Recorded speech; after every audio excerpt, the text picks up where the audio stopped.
Allez,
à dire une petite accélération.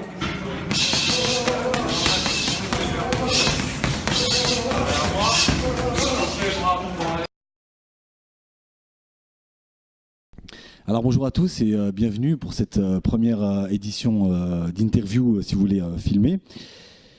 Voilà, on a ici le plaisir de recevoir Adila Mohamedi. Adila, bonsoir. Bonsoir. Alors merci de nous accorder cette interview. Première interview filmée.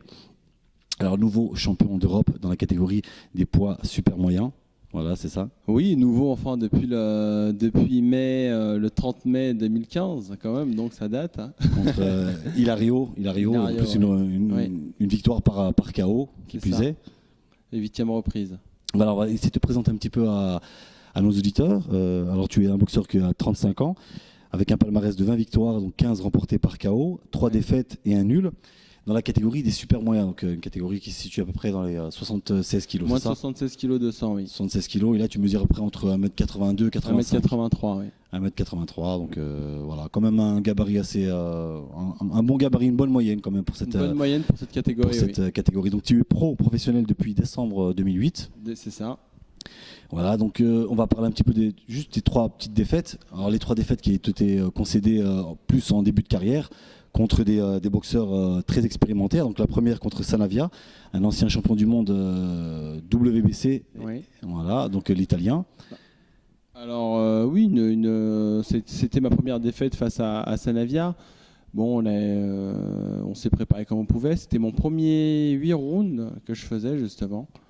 Et puis bon, ça a été très bénéfique et expérimental pour moi.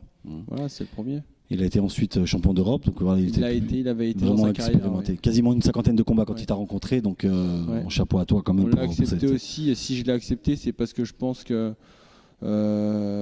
c'était une personne qui n'était pas spécialement dangereuse pour moi. Et je pense que si le combat n'avait pas été fait à l'extérieur, c'était sûrement une victoire pour moi aussi, comme souvent quand on va à l'extérieur. Voilà. En terrain hostile, on dit en fait, avec une décision maison.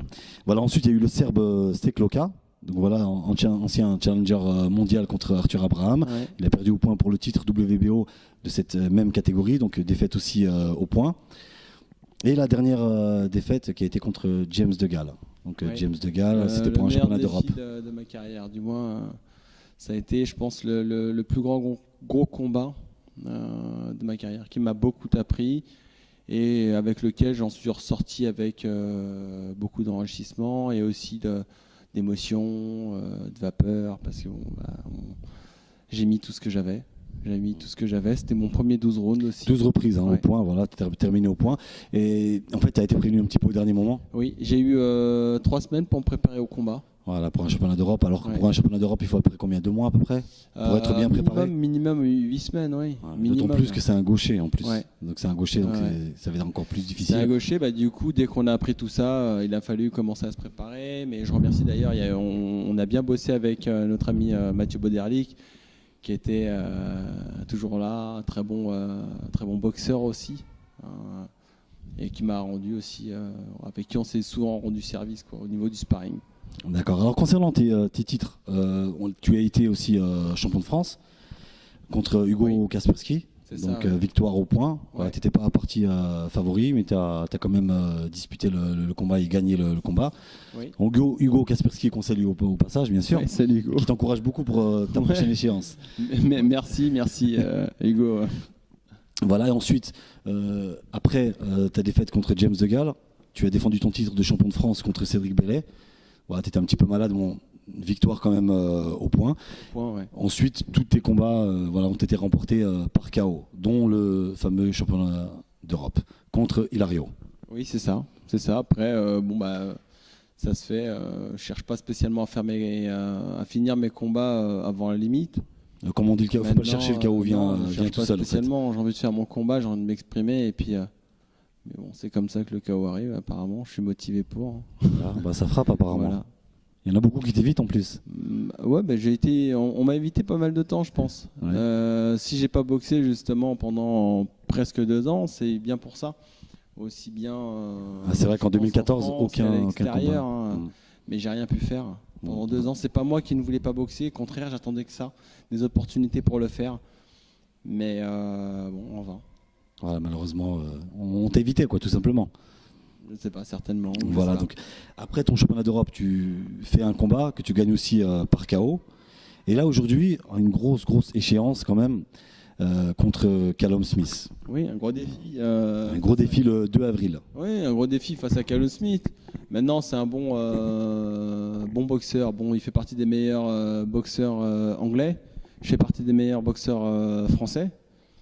Donc, très gros challenge pour moi. Pour lui, ça va être pareil. Et on verra celui qui aura la plus grosse foudre ou bien le plus gros mental. Basta. On va parler un petit peu de Callum Smith. Alors voilà, il a 25 ans, vous avez presque 10 ans d'écart tous les deux. Ouais. Voilà, palmarès 18 victoires dont 13 remportées par KO. Et une particularité aussi, c'est qu'il est vraiment grand pour cette catégorie.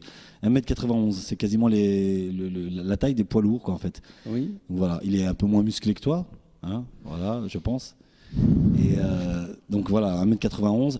Et tu as déjà rencontré des boxeurs aussi grands ? Non, j'ai jamais rencontré de boxeur aussi grand.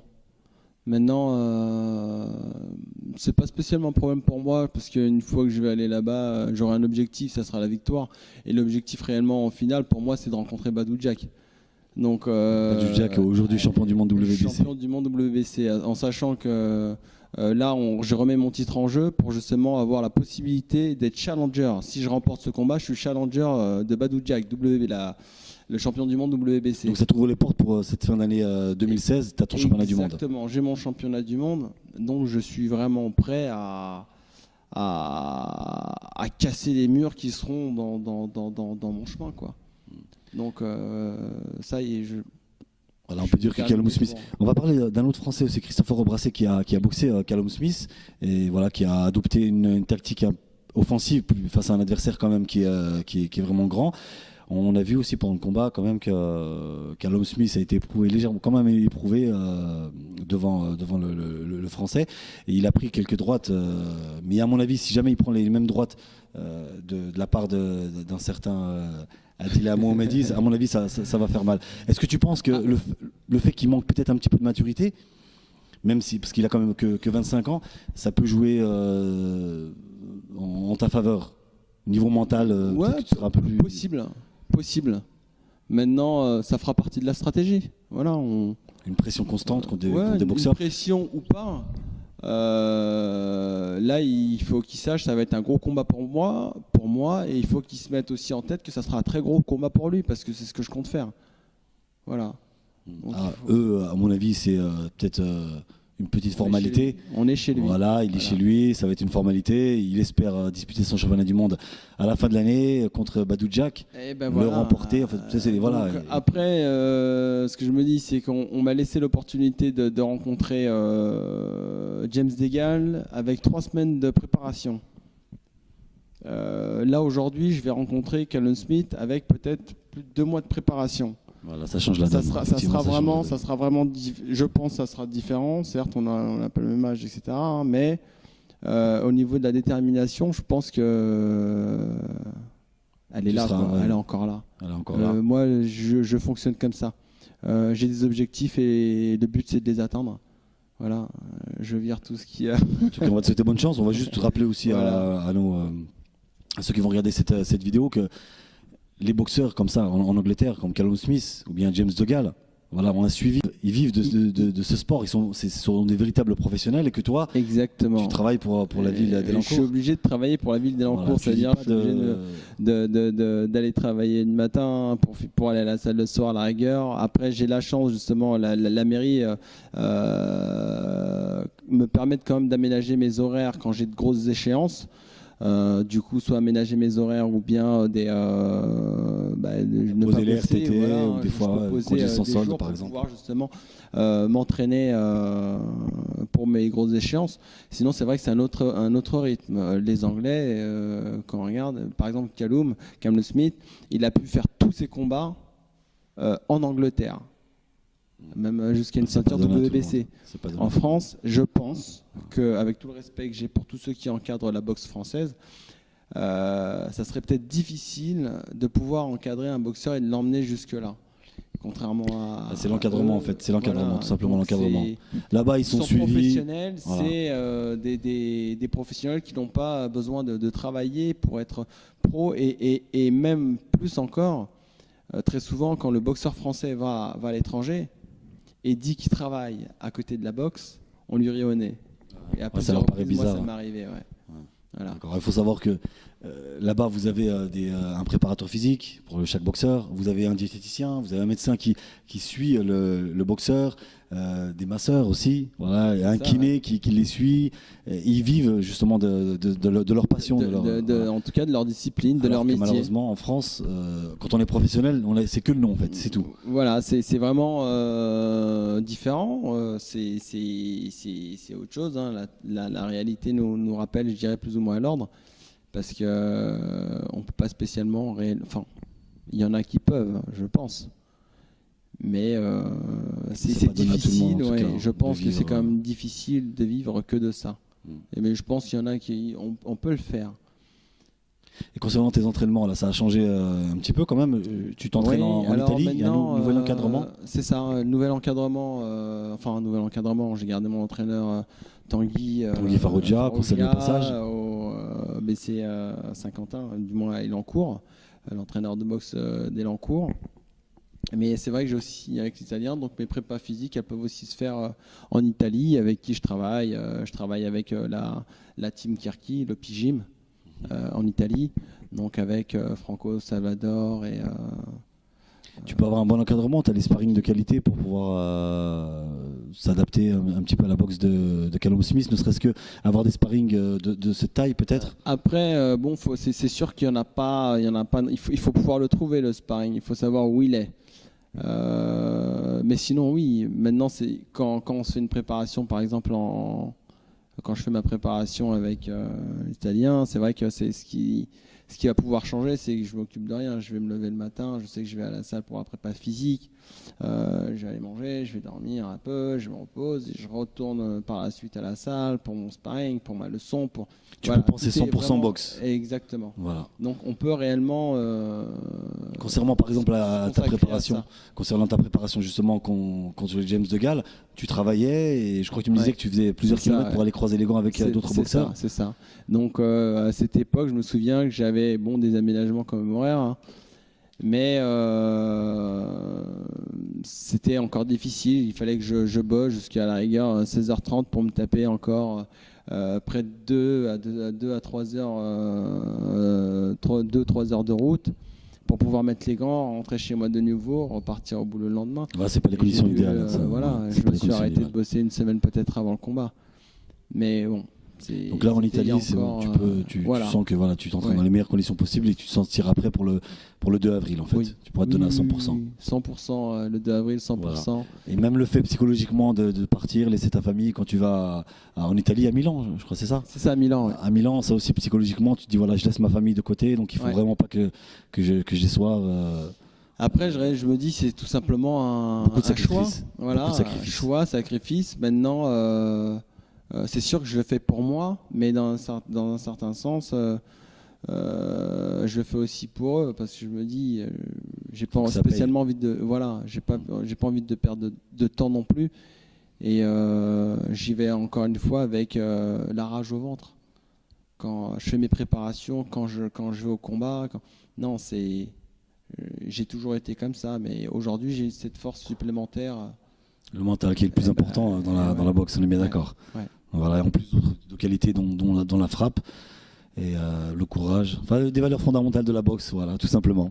On va parler des autres boxeurs, si tu veux bien, des autres champions du monde. On vient de parler à l'instant de Badou Jack, qui est champion du monde WBC, voilà, qui a réussi à battre Anthony Dairel. Ouais. Voilà, et qui a ensuite aussi battu George Groove, voilà, la même année 2015. Donc voilà, il a défendu son titre avec succès contre un autre anglais, George Groove. Et avec la particularité de George Groove, c'est le seul à avoir battu James DeGale. James DeGale, voilà, c'est le seul à avoir battu James DeGale. Voilà, il a perdu pour sa tentative de récupérer ce titre WBC. Voilà, et un autre champion du monde, Arthur Abraham, qui est plutôt en fin de carrière. Voilà, Oui. il a 35 ans. 44 victoires dont 29 remportées par ans, il KO. n'est pas spécialement en fin de carrière, après ça dépend. Ouais. Mais bon. Ouais. Donc champion du monde WBO. Voilà, il va défendre son titre contre un autre espoir aux États-Unis. Donc il va défendre son titre le 9 avril à Las Vegas. C'est ça, contre un Mexicain qui s'appelle Ramirez, un jeune de 24 ans qui est lui aussi grand comme Callum Smith, 1m89, à peu près la même taille, et qui a quand même un palmarès assez intéressant, le 33 victoires, dont 24 limite remportées par KO. Alors la différence de taille entre les deux boxeurs est assez impressionnante, puisque Arthur Abraham mesure 1m75. Et donc là, d'après mes calculs, ça fait quoi? Ça fait 14 cm. 15 cm quasiment. Quasiment 15 cm de différence, c'est énorme. Donc là, le boxeur allemand d'origine arménienne, Arthur Abraham en l'occurrence, va se déplacer. Il a l'habitude de boxer en Allemagne. En Allemagne. Donc s'il boxe là-bas, c'est que voilà, ils veulent le titre. Ils vont lui filer un gros chèque, ils vont lui acheter son titre, quoi. C'est ça en gros. Je sais pas. Voilà, je ne m'aventure pas dessus, mais. Donc en terrain hostile, hein, comme on le disait tout à l'heure. Alors peut-être une décision maison. En tous les cas. Il devrait normalement gagner par KO si jamais il veut conserver sa ceinture. Sinon, je pense que ça va être difficile. Ça pourrait être difficile pour Arthur, je pense. Mais Arthur a aussi l'avantage de la frappe, apparemment. C'est aussi un frappeur, Arthur. Maintenant, que le meilleur gagne, que la meilleure frappe gagne. On va leur souhaiter bonne chance à tous les deux. Hein. James DeGale, que tu connais? Oui, je connais. James DeGale, très bon combat. Je voudrais bien une revanche s'ils veulent bien aussi, il n'y a pas de souci. Voilà, donc il a 30 ans, 22 victoires, donc 14 remportées par KO. Et la seule défaite qu'il a, c'est contre George Groove. On en parlait justement à l'instant. Et il est champion du monde IBF. Voilà, il vient de défendre son titre il y a fin d'année 2015 contre le Canadien Lucien Boutet.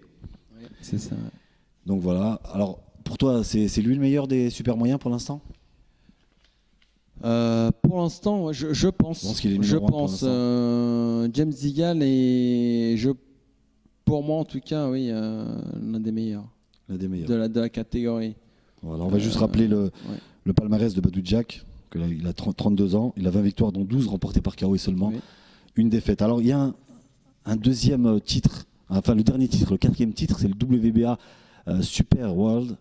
Voilà, c'est le super titre en fait entre guillemets, qui va être disputé le 20 février prochain. Donc entre Félix Sturm, voilà, qui a quand même 37 ans, donc on peut dire qu'il est plutôt en fin de carrière. C'était un ancien champion du monde dans la catégorie inférieure, donc WBA, même WBO dans la catégorie des poids moyens. Voilà. Et là, il va disputer ce titre contre le Russe Chudinov. Voilà. Qui est aussi un frappeur. Un frappeur, il a que 28 ans, mais peu de combats. 14 victoires, dont 10 remportées par KO. Ouais. Bon, on sait que les Russes ont beaucoup de combats amateurs. Donc, des fois, ils peuvent avoir entre 200 et 300 combats amateurs. Voilà. Mais bon, s'il en est déjà à ce niveau-là, c'est que derrière, il a le niveau. Exactement. C'est qu'il a le niveau derrière. Exactement. Ouais, donc ça me fait penser un peu à James DeGale. Hein. Les Anglais sont forts aussi là-dessus. Hein. Tu fais James DeGale, il est champion olympique aussi. Hein. Il a été champion olympique aussi, James DeGale. Mais au bout de 10 combats, même pas amateurs, professionnel, il a rencontré. Il est passé champion d'Europe en 10 combats professionnels.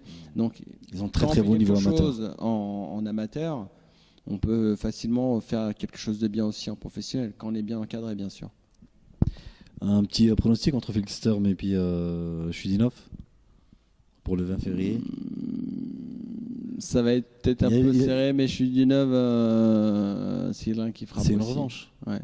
C'est une revanche, et il frappe bien. Voilà, il va essayer de bien se préparer, Felix Sturm. Mais en cas de défaite, je pense qu'il va peut-être mettre fin à sa carrière. Voilà, parce qu'il a quand même 37 ans. Mais bon, il a encore une bonne condition physique. Ouais, je pense, sinon il ne serait pas là. Voilà, sinon il ne serait pas là. Voilà, c'est justifié, tout simplement. En tous les cas, on va te souhaiter vraiment bonne chance pour cette échéance. Merci. Voilà, on compte sur toi pour nous ramener, pour conserver cette ceinture. Et puis après, ça va tout de suite ouvrir un championnat du monde. Ouais. Mais là, je compte bien. Je veux un championnat du monde. Donc, je veux une deuxième ceinture aussi. Donc, tu feras le maximum. De toute façon, tu feras le maximum. C'est sûr. Je garde une ceinture pour moi, une ceinture pour ma mère. Voilà, ça fera 2 ceintures. Avec celle-ci, là, vous pouvez voir aussi à l'écran, ça fera 2 ceintures. En espérant que tu puisses gagner aussi d'autres ceintures de champion du monde. C'est que du plus pour moi. Voilà, bon, pour l'instant, déjà être champion d'Europe, c'est vraiment magnifique, déjà. Mais là, champion du monde, c'est très bonne expérience. Mais après, le summum, ce serait tout simplement de devenir champion du monde. Mais là, il y a des boxeurs qui sont, entre guillemets, je dis bien, prenables, plus accessibles. Par exemple, pour moyen, c'est vraiment c'est saturé avec un certain Golovkin. Ouais. Là, je pense que tu as largement, mais vraiment largement tes chances. Et je pense que même avec, sans faire de chauvisme, là, vraiment, je suis objectif. Contre Callum Smith, il a un manque d'expérience. Il n'avait pas énormément de combats, mais il n'est jamais tombé contre un boxeur avec un mental comme le tien et un boxeur qui frappe aussi fort que toi. Après, en tous les cas, c'est ce que je pense. Ça va être un super combat en tout cas. Ouais, voilà, il le verra. Maintenant, on verra ce que lui diront sa team, on verra comment il travaillera aussi mentalement. Mais quand j'ai vu son palmarès, pour moi, je pense que ça a été une carrière c'est une carrière qui a été bien faite. Voilà, pour Callum Smith. Il a eu une carrière bien faite. Là, on met mon titre en jeu pour une demi-finale mondiale, on n'est pas sorti d'Angleterre non plus. Donc non, ce serait une belle opportunité pour toi. Ils font du bon boulot, les Anglais. Ouais, ils font du bon boulot, mais là, je pense que ça va buter. Je pense que ça va buter, en tous les cas, je le souhaite, sincèrement. C'est sûr que je pense qu'ils sont trompés mauvaise décision. Ouais. Un peu comme Michel Soro, qui a été faire disputer son championnat d'Europe dans la catégorie des poids moyens. Là, ils avaient fait une erreur. Le clan de l'Italien a fait une erreur. Donc je l'espère qu'ils ont fait la même te concernant. Je pense qu'ils ont fait un mauvais choix. Ouais. Voilà. Mais tant mieux pour moi.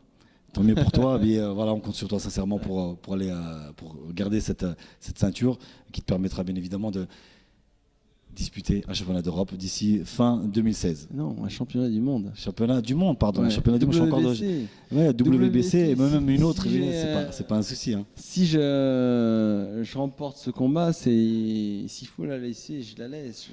C'est pas un souci, un championnat du monde. Voilà. En tout cas, tu es un grand champion d'Europe pour devenir un petit champion du monde avec une des ceintures. Et pourquoi pas une réunification après. Et je vois peut-être un petit peu trop loin.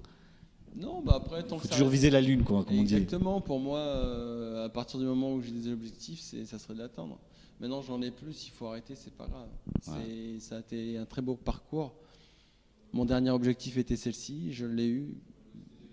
Maintenant, je me suis mis à notre objectif. Bon, on va partir pour le prochain. Voilà, on va te souhaiter bonne chance. Un autre. Merci. Merci pour cette interview. Je vais te laisser aller t'entraîner et puis je te dis à bientôt. C'était bonne chance. Je te remercie. Merci. À bientôt. Salut. Liverpool, on va tout casser.